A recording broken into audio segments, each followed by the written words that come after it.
সালামু আলাইকুম। চতুর্থ শ্রেণীর গণিত বই নিয়ে ধারাবাহিকভাবে আলোচনা করছিলাম। তার ধারাবাহিকতা 102 নম্বর পৃষ্ঠাটি নিয়ে এখন তোমাদের সাথে আলোচনা করব। এখানে আমাদেরকে বলেছে 15/18 ভগ্নাংশটি কিভাবে লঘিষ্ঠ আকারে প্রকাশ করতে পারি, মানে ছোট আকারে কিভাবে প্রকাশ করবো সেটা আমরা এখন দেখব। কোন ভগ্নাংশকে লঘিষ্ঠ আকারে রূপান্তরিত করার অর্থ হবে এই ভগ্নাংশের হর এবং লবকে একই সংখ্যা দিয়ে ভাগ করে সবচেয়ে ছোট আকারে পরিণত করা। মানে আমরা দুটোটাকে এমন ভাবে এমন সংখ্যা দিয়ে ভাগ করব যাতে দুটোটা একেবারে ছোট আকারে প্রকাশ হয়। যেমন 18কে 2 দিয়ে ভাগ করলে 15 দিয়ে ভাগ যাবে না, তাহলে 1 আর 2 দিয়ে করতে পারতেছি না, তাহলে 3 দিয়ে করতে হবে। তাহলে 3 দিয়ে যাচ্ছে, 3 6 18 6, উপরটাকে 3 দিয়ে করলে 3 5 15 5। তাহলে আমরা এভাবে প্রকাশ করতে পারতেছি। কাটাকাটি করলে নিচে 6 উপরে 5, তাহলে ছোট আকারে প্রকাশ করলাম। এটাকে আর কোনো কিছু দিয়ে ভাগ করা যাবে না, তাহলে সবচেয়ে ছোট আকারে। সহজ পদ্ধতিতে হিসেবে আমরা এরকম করতে পারি, এটা সহজভাবে আমরা করতে পারি। প্রথমে আমাদেরকে বলেছে 1 নম্বরে, চলো আমরা 20 আর উপরে 16কে লঘিষ্ঠ আকারে প্রকাশ করি। আমরা এটাকে প্রকাশ করব। যেমন 20কে প্রথমে 2 দিয়ে ভাগ করলো তাহলে 10, আবার 16কে 2 দিয়ে ভাগ করলো কত হলো 8। আবার দেখো এটা কি করলো, 2 দিয়ে আবার ভাগ করলো, সেম জিনিসকে আবার ভাগ যাচ্ছে, তাহলে 10কে 2 দিয়ে ভাগ করলে 5 আর 8কে 2 দিয়ে ভাগ করলে 4।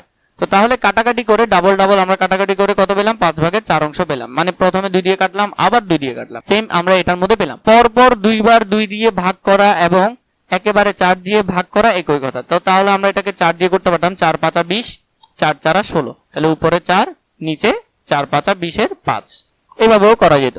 তাই লব এবং হরকে সবচেয়ে বড় কোন গুণনীয়ক দিয়ে ভাগ করা যায় সেটা জানতে হবে, তাহলে একেবারেই ভাগ করতে পারবো। মানে আলাদা আলাদা না করে সেম আমরা এখানে 4 4 16, 4 5 20 আমরা এইভাবে করে করতে পারবো। ভগ্নাংশকে লঘিষ্ঠ আকারে প্রকাশ করার সময় আমরা যতটা সম্ভব ছোট আকারে করার চেষ্টা করি এবং ভগ্নাংশের লঘিষ্ঠ আকার পাই। এই জন্য হর এবং লবকে একই সংখ্যা দিয়ে ভাগ করতে হবে। তাহলে আমাদেরকে এখানে কিছু কাজ দিলে এগুলো আমরা করব। নিচের ভগ্নাংশগুলোকে লঘিষ্ঠ আকারে প্রকাশ করি। 1 নম্বর আমাদেরকে দিয়েছে 12/6, এরপর 21/3, এরপর এখানে অনেকগুলো দিয়েছে। এগুলো আমরা এখন ধারাবাহিকভাবে সবগুলো লঘিষ্ঠ আকারে প্রকাশ করব। আমরা প্রথমে যেটা দেখলাম 12/6, আমরা যদি এটাকে করি, আমরা 6 দিয়ে ভাগ করব, দুটোটাকে সর্বোচ্চ 6 দিয়ে ভাগ যাচ্ছে। তাহলে 6 দিয়ে ভাগ করলে 6 দুগুণে 12, উপরে 6 দিয়ে করলে 1, তাহলে একবারে ছোট আকারে প্রকাশ করতে পারলাম। 2 নম্বর হলো 21/3, তাহলে আমরা 3 দিয়ে ভাগ করে দেখতেছি, 3 দিয়ে ভাগ করলে 3 7 21 আর 3, উপরে হবে 1, 3 দিয়ে ভাগ করলে হবে 1।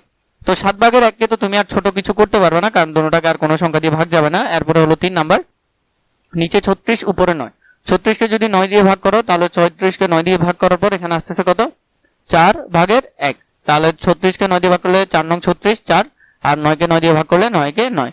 4 নাম্বার আসতেছে 48 আর এদিকে হলো 16, 48কে প্রথমে 2 দিয়ে ভাগ করলে 24, উপরে 8 আসতেছে। আবার যদি তুমি 8 দিয়ে ভাগ করো, 8 দিয়ে ভাগ করলে 3 8 24 আর 8 একে 8, তাহলে 3/1। এভাবে যদি ডাবলও যায় তাহলে ডাবলও করবে। পরবর্তীতে 5 নম্বরে যদি দেখো 12/8 আছে, 4 দিয়ে করতে পারবে, 4 3 4 12, তাহলে 3 হচ্ছে। আবার 8কে যদি করো 4 দিয়ে তাহলে 2 হচ্ছে। 6 নম্বরে করতে পারবে, 12 উপরে আছে 9, নিচে 3 দিবে আর উপরে দিবে কত, উপরে হলো 9কে 3 দিয়ে ভাগ করলে তাহলে 3ই হবে, নিচে 4, তাহলে উপরে 3।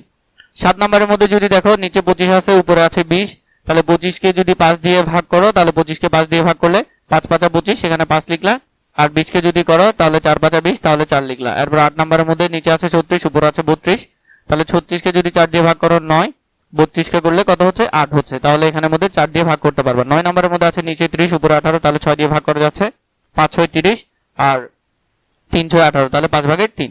10 নম্বরের মধ্যে নিচে 28 আছে, উপরে আছে 26, তাহলে নিচে 4 দিয়ে করলে আর উপরে 4 দিয়ে ভাগ করলে, তাহলে 4 দিয়ে ভাগ করলে কত, 28কে 4 দিয়ে করলে 4 7 28, 16 করলে 4 4 16, তো তাহলে 7/4। এভাবে করে তোমরা এখানে যে অঙ্কগুলো আছে এগুলো ধারাবাহিকভাবে সমাধান করতে পারবে।